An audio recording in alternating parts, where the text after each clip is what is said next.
नमस्कार साहित्य प्रेमियों, आपका हार्दिक स्वागत है। साहित्य सागर चैनल में आज हम पहुंचे हैं मुंशी प्रेमचंद जी की कृति सेवा सदन भाग 41 और 42।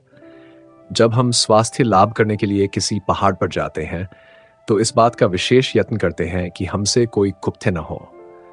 नियमित रूप से व्यायाम करते हैं। आरोग्य का उद्देश्य सदैव हमारे सामने रहता है। सुमन विधवाश्रम में आत्मिक स्वास्थ्य लाभ करने गई थी और अभीष्ट को एक क्षण के लिए भी न भूलती थी। वह अपनी बहनों की सेवा में तत्पर रहती और धार्मिक पुस्तकें पढ़ती। देवोपासना स्नान आदि में उसके व्यथित हृदय को शांति मिलती थी। विठलदास ने अमोला के समाचार उससे छिपा रखे थे, लेकिन जब शांता को आश्रम में रखने का विचार निश्चित हो गया तब उन्होंने सुमन को इसके लिए तैयार करना उचित समझा। कुंवर साहब के यहां से आकर उसे सारा समाचार कह सुनाया। आश्रम में सन्नाटा छाया हुआ था। रात बहुत बीत चुकी थी, पर सुमन को किसी भांति नींद न आती थी। उसे आज अपने अविचार का यथार्थ स्वरूप दिखलाई दे रहा था।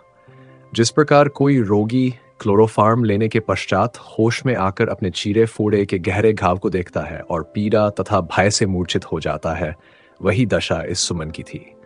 पिता, माता और बहन तीनों से अपने सामने बैठे हुए मालूम होते थे। माता लज्जा तथा दुख से सिर झुकाए उदास हो रही थी। पिता खड़े उसकी ओर क्रोधोन्मत्त रक्तवर्ण नेत्रों से ताक रहे थे और शांता शोक, नैराश्य और तिरस्कार की मूर्ति बनी हुई कभी धरती की ओर ताकती थी, कभी आकाश की ओर। सुमन का चित्त व्यग्र हो उठा। वह चारपाई से उठी और बलपूर्वक अपना सिर पक्की जमीन पर पटकने लगी। वह अपनी ही दृष्टि में एक पिशाचिनी मालूम होती थी। सिर से चोट लगने से उसे चक्कर आ गया। एक क्षण के बाद उसे चेत हुआ, जब माथे से रुधिर बह रहा था। उसने धीरे से कमरा खोला। आंगन में अंधेरा छाया हुआ था। वह लपकी हुई फाटक पर आई, पर वह बंद था। उसने ताले तो कई बार हिलाए, पर वह न खुला। बुड्ढा चौकीदार फाटक से जरा हटकर सो रहा था। सुमन धीरे धीरे उसके पास आई और उसके सिर के नीचे कुंजी टटोलने लगी। चौकीदार हकबका कर उठ बैठा और चोर चोर चिल्लाने लगा। सुमन वहां से भागी और अपने कमरे में आकर किवाड़ बंद कर लिए। किंतु सवेरे के पवन के सदृश दुष्चित्त की प्रचंड व्यग्रता भी शीघ्र ही शांत हो जाती है। सुमन खूब बिलख कर रोई। हाय, मुझ जैसी डायन संसार में न होगी। मैंने विलास तृष्णा की धुन में अपने कुल का सर्वनाश कर दिया। मैं अपने पिता की घातिका हूं। मैंने शांता के गले पर छुरी चलाई है। मैं उसे यह कालिमापूर्ण मुंह कैसे दिखाऊंगी? उसके सम्मुख कैसे ताकूंगी? पिताजी ने जिस समय यह बात सुनी होगी, उन्हें कितना दुख हुआ होगा। यह सोचकर वह फिर रोने लगी। यह वेदना उसे अपने और कष्टों से असह्य मालूम होती थी। अगर यह बात उसके पिता से कहने के बदले मदन सिंह उसे कोल्हू में पेड़ देते, हाथी के पैरों तले कुचलवा देते, आग में झोंक देते, कुत्तों से नुचवा देते, तो वह जरा भी छू न करती। अगर विलास की इच्छा और निर्दय अपमान ने उसकी लज्जा शक्ति को शिथिल कर दिया होता, तो वह कदापि घर से बाहर पांव न निकालती। वह अपने पति के हाथों कड़ी से कड़ी यातना सहती और घर में पड़ी रहती। घर से निकलते समय उसे यह ख्याल भी न था कि मुझ कभी दाल मंडी में बैठना पड़ेगा। वह बिना कुछ सोचे समझे घर से निकल खड़ी हुई। उस शोक और नैराश्य की अवस्था में वह भूल गई कि मेरे पिता हैं, बहन है। बहुत दिनों के वियोग ने उनका स्मरण ही न रखा। वह अपने को संसार में अकेली असहाय समझती थी। वह समझती थी मैं किसी दूसरे देश में हूं और मैं जो कुछ करूंगी वह सब गुप्त ही रहेगा। पर अब ऐसा संयोग आ पड़ा कि वह अपने को आत्मीय सूत्र से बंधी हुई पाती थी। जिन्हें वह भूल चुकी थी वह फिर उसके सामने आ गए और आत्माओं का स्पर्श होते ही लज्जा का प्रकाश आलोकित होने लगा। सुमन ने शेष रात मानसिक विफलता की दशा में काटी। 4 बजने पर वह गंगा स्नान को चली।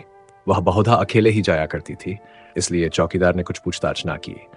सुमन गंगा तट पर पहुंचकर इधर उधर देखने लगी कि कोई है तो नहीं। वह आज गंगा में नहाने नहीं, डूबने आई थी। उसे कोई शंका, भय या घबराहट नहीं थी। कल किसी समय शांता आश्रम में आ जाएगी। उसे मुंह दिखाने की अपेक्षा गंगा की गोद में मगन हो जाना कितना सहज था। अकस्मात उसने देखा कि कोई आदमी उसकी तरफ चला आ रहा है। अभी कुछ कुछ अंधेरा था, पर सुमन को इतना मालूम हो गया कि कोई साधु है। सुमन की अंगुली में एक अंगूठी थी।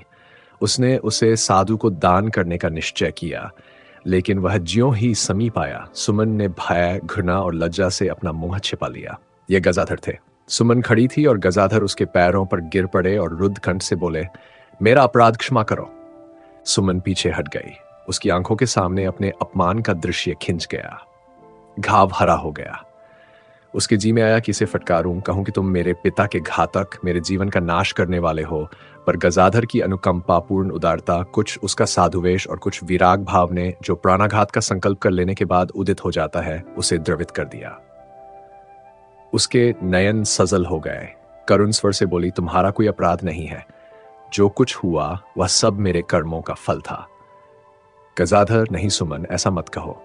सब मेरी मूर्खता और अज्ञानता का फल है। मैंने सोचा था कि उसका प्रायश्चित कर सकूंगा, पर अपने अत्याचार का भीषण परिणाम देखकर मुझे विदित हो रहा है कि उसका प्रायश्चित नहीं हो सकता। मैंने इन्हीं आंखों से तुम्हारे पूज्य पिता को गंगा में लुप्त होते देखा है। सुमन ने उत्सुक भाव से पूछा, क्या तुमने पिताजी को डूबते देखा है? गजाधर, हाँ सुमन, डूबते देखा है। मैं रात को अमोला जा रहा था, मार्ग में वह मुझे मिल गए। मुझे अर्धरात्रि के समय गंगा की ओर जाते देखकर संदेह हुआ। उन्हें अपने स्थान पर लाया और उनके हृदय को शांत करने की चेष्टा की। फिर यह समझकर कि मेरा मनोरथ पूरा हो गया, मैं सो गया। थोड़ी देर में जब उठा तो उन्हें वहां न देखा। तुनरत गंगा तट की ओर दौड़ा। उस समय मैंने सुनैने सुना कि वह मुझे पुकार रहे हैं, पर जब तक मैं निश्चय कर सकूं कि वह कहाँ है, उन्हें निर्दयी लहरों ने ग्रस लिया।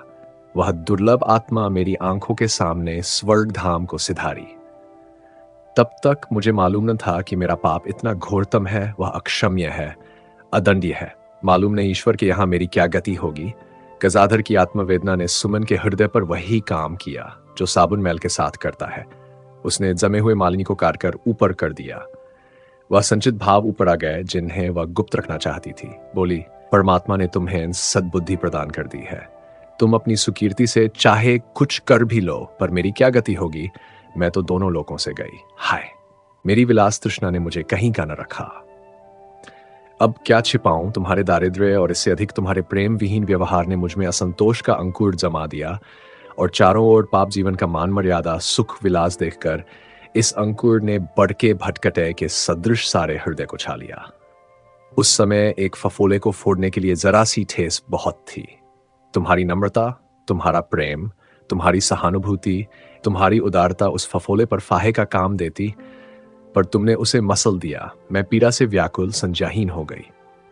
तुम्हारे उस पाश्विक पैशाचिक व्यवहार का जब स्मरण होता है तो हृदय में एक ज्वाला सी दहकने लगती है और अंतःकरण से तुम्हारे प्रति शाप निकल आता है।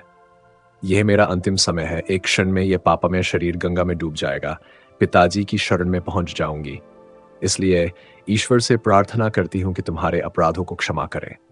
गजाधर ने चिंतित स्वर में कहा, सुमन, यदि प्राण देने से पापों का प्रायश्चित हो जाता तो मैं अब तक कभी का प्राण दे चुका होता। कम से कम दुखों का अंत हो जाएगा। गजाधर, हाँ, तुम्हारे दुखों का अंत हो सकता है, पर उनके दुखों का अंत न होगा जो तुम्हारे दुखों से दुखी हो रहे हैं। तुम्हारे माता पिता शरीर बंधन से मुक्त हो गए हैं, लेकिन उनकी आत्माएं अपनी विदेहावस्था में तुम्हारे पास विचर रही है। वह सभी तुम्हारे सुख से सुखी और दुख से दुखी होंगे। सोच लो कि प्राणाघात करके उनको दुख पहुंचाओगी या अपना पुनरुद्धार करके उन्हें सुख और शांति दोगी। पश्चाताप अंतिम चेतावनी है जो हमें आत्मसुधार के निमित्त ईश्वर की ओर से मिलती है। यदि इसका अभिप्राय न समझकर हम शोकावस्था में अपने प्राणों का अंत कर दें, तो मानो हमने आत्मोद्धार की इस अंतिम प्रेरणा को भी निष्फल कर दिया। ये भी सोचो कि तुम्हारे न रहने से उस अबला शांता की क्या गति होगी जिसने अभी संसार के ऊंच नीच का कुछ अनुभव नहीं किया है। तुम्हारे सिवा उसका संसार में कौन है? उमानाथ का हाल तुम जानती ही हो। वह उसका निर्वाह नहीं कर सकते। उनमें दया है, पर लोभ उससे अधिक है। कभी न कभी वह उससे अवश्य ही अपना गला छुड़ा लेंगे। उस समय वह किसकी होकर रहेगी? सुमन को गजाधर के इस कथन में सच्ची संवेदना की झलक दिखाई दी। उसने उनकी ओर विनम्रता सूचक दृष्टि से देख कहा, शांता से मिलने की अपेक्षा मुझे प्राण देना सहज प्रतीत होता है। कई दिन हुए उसने पद्मसिंह के पास एक पत्र भेजा था। उमानाथ उसका कहीं और विवाह करना चाहते हैं। वह इसे स्वीकार नहीं करती। गजाधर वह देवी है। सुमन, शर्मा जी बेचारे और क्या करते? उन्होंने निश्चय किया है कि उसे बुलाकर आश्रम में रखें। अगर उसके भाई मान जाएंगे तब तो अच्छा ही है, नहीं तो उस दुखिया को न जाने कितने दिनों तक आश्रम में रहना पड़ेगा। वह कल यहां आ जाएगी। उसके सम्मुख जाने का भय, उससे आंखें मिलाने की लज्जा मुझे मारे डालती है। जब वह तिरस्कार की आंखों से मुझे देखेगी, उस समय मैं क्या करूंगी? और जो कहीं उसने घृणावश मुझसे गले मिलने में संकोच किया, तब तो मैं उसी क्षण विष खा लूंगी। इस दुर्गति से तो प्राण देना ही अच्छा है। गजाधर ने सुमन को श्रद्धा भाव से देखा। उन्हें अनुभव हुआ कि ऐसी अवस्था में मैं भी वही करता जो सुमन करना चाहती है। बोले, सुमन, तुम्हारे ये विचार यथार्थ हैं, पर तुम्हारे हृदय पर चाहे जो कुछ बीते, शांता को हित के लिए तुम्हें सब कुछ सहना पड़ेगा। तुमसे उसका जितना कल्याण हो सकता है, उतना अन्य किसी से नहीं हो सकता। अब तक तुम अपने लिए जीती थी, अब दूसरों के लिए जियो। यह कह गजाधर जिधर से आए थे उधर ही चले गए। सुमन गंगा जी के तट पर देर तक खड़ी उनकी बातों पर विचार करती रही, फिर स्नान करके आश्रम की ओर चली, जैसे कोई मनुष्य समर में परास्त होकर घर की ओर जाता है। शांता ने पत्र तो भेजा, पर उसको उत्तर आने की कोई आशा न थी। 3 दिन बीत गए। उसका नैराश्य दिनों दिन बढ़ता जा रहा था।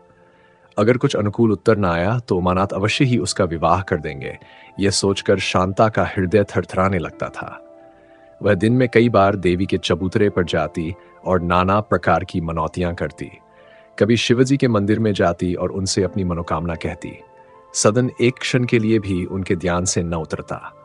वह उसकी मूर्ति को हृदय नेत्रों के सामने बैठाकर उससे कर जोड़कर कहती, प्राणनाथ, मुझे क्यों नहीं अपनाते? लोक निंदा के भय से। हाय, मेरी जान इतनी सस्ती है कि इन दामों बिके। तुम मुझे त्याग रहे हो, आग में झोंक रहे हो, केवल इस अपराध के लिए कि मैं सुमन की बहन हूं। यही न्याय है। कहीं तुम मुझे मिल जाते, मैं तुम्हें पकड़ पाती, फिर देखती कि मुझसे कैसे भागते हो। तुम पत्थर नहीं हो कि मेरे आंसुओं से न पसीजते। तुम अपनी आंखों से एक बार मेरी दशा देख लेते तो फिर तुमसे न रहा जाता। हाँ, तुमसे कदापि न रहा जाता। तुम्हारा विशाल हृदय करुणा शून्य नहीं हो सकता। क्या करूं? तुम्हें अपने चित्त की दशा कैसे दिखाऊं? चौथे दिन प्रातःकाल पद्म सिंह का पत्र मिला। शांता भयभीत हो, उसकी प्रेमाभिलाषाएं शिथिल पड़ गई। अपनी भावी दशा की शंकाओं ने चित्त को अशांत कर दिया, लेकिन उमानाथ फूले नहीं समाये। बाजे का प्रबंध किया, सवारियां एकत्रित की, गांव भर में निमंत्रण भेजे, मेहमानों के लिए चौपाल में फर्श आदि बिछवा दिए। गांव के लोग चकित थे। ये कैसा गौना है? विवाह विवाह तो हुआ ही नहीं, गौना कैसा?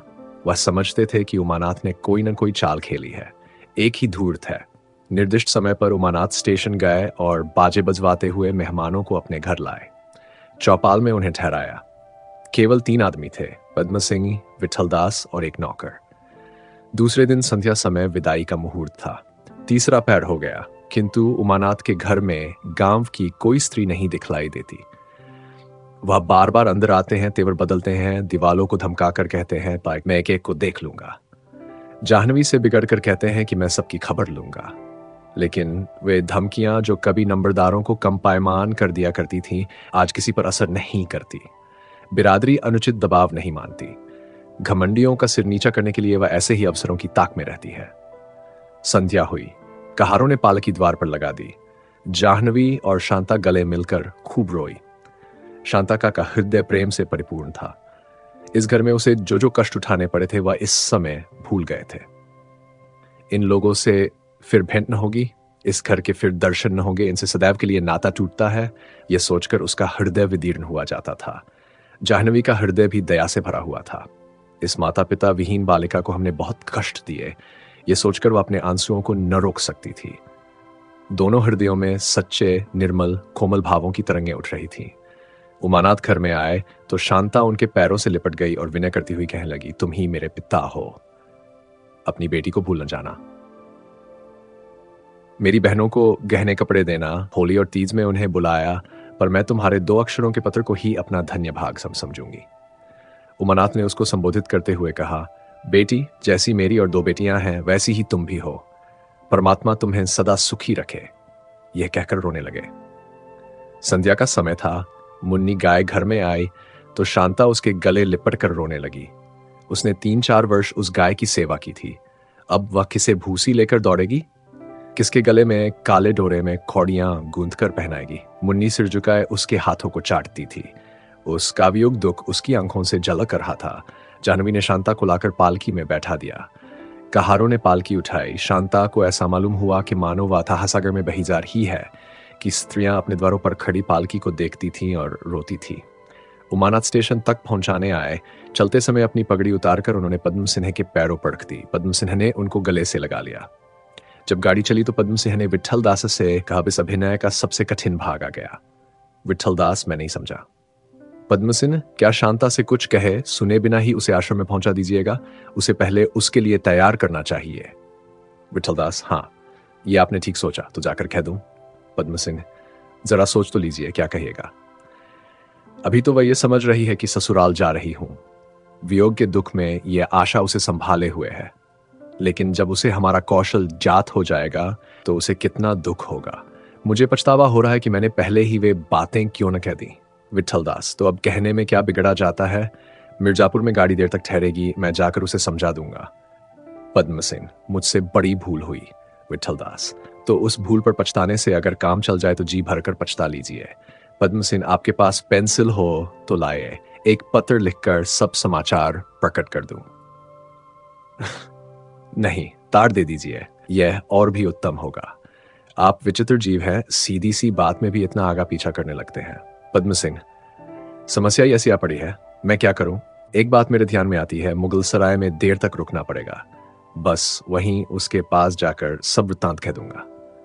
विट्ठल दास, ये आप बहुत दूर की कौड़ी लाए, इसीलिए बुद्धिमानों ने कहा है कि कोई काम बिना भली भांति सोचे नहीं करना चाहिए।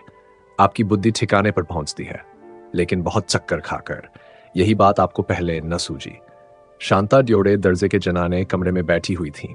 वहां 2 ईसाई लेडियां और बैठी थीं। वे शांता को देखकर अंग्रेजी में बातें करने लगीं। मालूम होता है ये कोई नवविवाहिता स्त्री है। हाँ, किसी ऊंचे कुल की है, ससुराल जा रही है। ऐसी रो रही है मानो कोई ढकेले लिए जाता हो।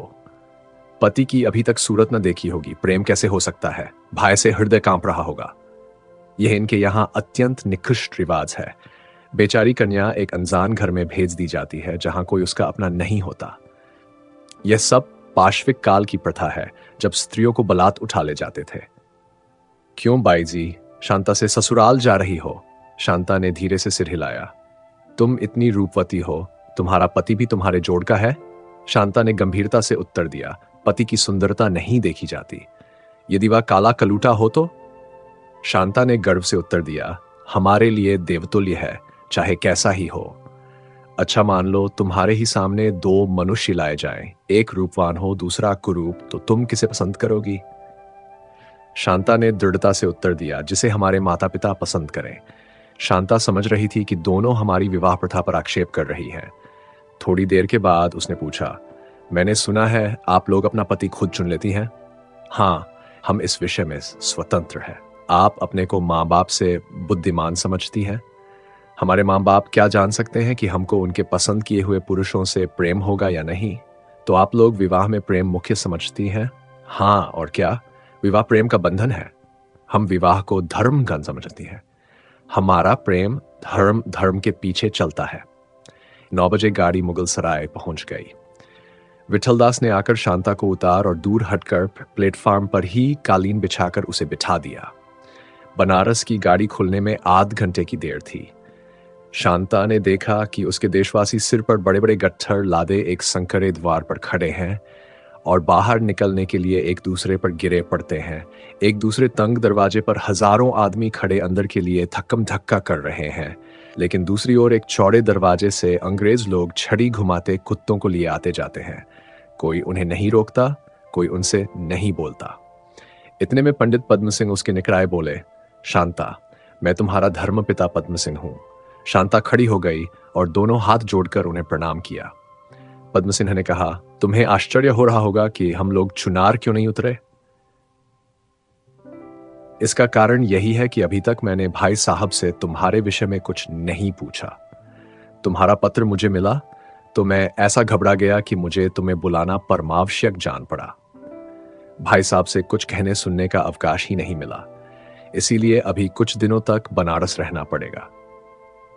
मैंने उचित समझा है कि तुम्हें उसी आश्रम में ठहराऊं जहां आजकल तुम्हारी बहन सुमन बाई रहती है। सुमन के साथ रहने से तुम्हें किसी प्रकार का कष्ट न होगा। तुमने सुमन के विषय में जो कलंकित बातें सुनी हैं, उन्हें हृदय से निकाल डालो। अब वह देवी है, उसका जीवन सर्वथा निर्दोष और उज्जवल हो गया है। यदि ऐसा न होता तो मैं अपनी धर्मपुत्री को उसके साथ रखने पर कभी तैयार न होता। महीने 2 महीने में मैं भैया को ठीक कर लूंगा। यदि तुम्हें इस प्रबंध में कुछ आपत्ति हो तो साफ साफ कह दो कि कोई और प्रबंध करूं। पद्मसिन्हा ने इस वाक्य को बड़ी मुश्किल से समाप्त किया। सुमन की उन्होंने जो प्रशंसा की उस पर उन्हें स्वयं विश्वास नहीं था। मदन सिंह के संबंध में भी वे उससे बहुत अधिक कह गए जो वह कहना न चाहते थे। उन्हें इस सरल हृदय कन्या को इस भांति धोखा देते हुए मानसिक कष्ट होता था। शांता रोते हुए पद्मसिन्हा के चरणों पर गिर पड़ी और लज्जा, नैराश्य तथा विषाद से भरे हुए ये शब्द उसके मुख से निकले। आपकी शरण में हूं, जो उचित समझिए वह कीजिए। शांता का हृदय बहुत हल्का हो गया। अब उसे अपने भविष्य के विषय में चिंता करने की आवश्यकता न रही। उसे कुछ दिनों के लिए अपना जीवन मार्ग निश्चित मालूम होने लगा। वह इस समय उस मनुष्य के सदृश थी जो अपने झोंपड़े में आग लग जाने से इसलिए प्रसन्न हो कि कुछ देर के लिए वह अंधकार के भय से मुक्त हो जाएगा। 11 बजे ये तीनों प्राणी आश्रम में पहुंच गए। विठलदास उतरे कि जाकर सुमनबाई को खबर दूं, पर वहां जाकर देखा तो वह बुखार से बेसुध पड़ी थी। आश्रम की कई स्त्रियां उसकी शुश्रूषा में लगी हुई थी। कोई पंखा झलती थी, कोई उसका सिर दबाती थी, कोई पैरों को मल रही थी। बीच बीच में कराहने की ध्वनि सुनाई देती थी। विठलदास ने घबराकर पूछा, डॉक्टर को बुलाया था? उत्तर मिला, हाँ, वह देखकर अभी गए हैं। कई स्त्रियों ने शांता को गाड़ी से उतारा। शांता सुमन की चारपाई के पास खड़ी होकर बोली, जी जी। सुमन ने आंखें न खोली। शांता मूर्तिवत खड़ी अपनी बहन को करुण तथा सजल नेत्रों से देख रही थी। यही मेरी प्यारी बहन है जिसके साथ मैं 3-4 साल पहले खेलती थी। वह लंबे लंबे काले केश कहाँ है? वह कुंदन सा दमकता हुआ मुखचंद्र कहाँ है? वह चंचल सजीव मुस्कुराती हुई आंखें कहाँ गई? वह कोमल चपल गात, वह इंगुर सा भरा हुआ शरीर, वह अरुणवर्ण कपोल कहाँ लुप्त हो गए? यह सुमन है या उसका शव अथवा उसकी निर्जीव मूर्ति? उस वर्णहीन मुख पर विरक्ति, संयम तथा आत्मत्याग की निर्मल शांतिदायिनी ज्योति झलक रही थी। शांता का हृदय क्षमा और प्रेम से उमड़ उठा। उसने अन्य स्त्रियों को वहां से हट जाने का संकेत किया और तब वह रोती हुई सुमन के गले से लिपट गई और बोली, जी जी, आंखें खोलो जी, कैसा है? तुम्हारी शांति खड़ी है। सुमन ने आंखें खोली और उम्मत्तों की भांति विस्मित नेत्रों से शांता की ओर देखकर बोली, कौन शांति? तू हट जा, मुझे मत छू। मैं पापिन हूं, मैं अभागिन हूं, मैं भ्रष्टा हूं। तू देवी है, तू साध्वी है। मुझसे अपने को स्पर्श न होने दे। इस हृदय को वासनाओं ने, लालसाओं ने, दुष्कामनाओं ने मलिन कर दिया है। तू अपने उज्जवल स्वच्छ हृदय को इसके पास मत ला। यहां से भाग जा। वह मेरे सामने नरक का अग्निकुंड दहक रहा है। यम के दूत मुझे उस कुंड में झोंकने के लिए घसीटे लिए जाते हैं। तू यहां से भाग जा। ये कहते कहते सुमन फिर से मूर्छित हो गई। शांता सारी रात सुमन के पास बैठी पंखा जलती रही। तो कृपया लाइक, कमेंट और साहित्य सागर चैनल को सब्सक्राइब करें कि हम आगे भी लेकर आएंगे ऐसी ही प्रेरणादायक साहित्यिक रचनाएं। आप सभी का धन्यवाद।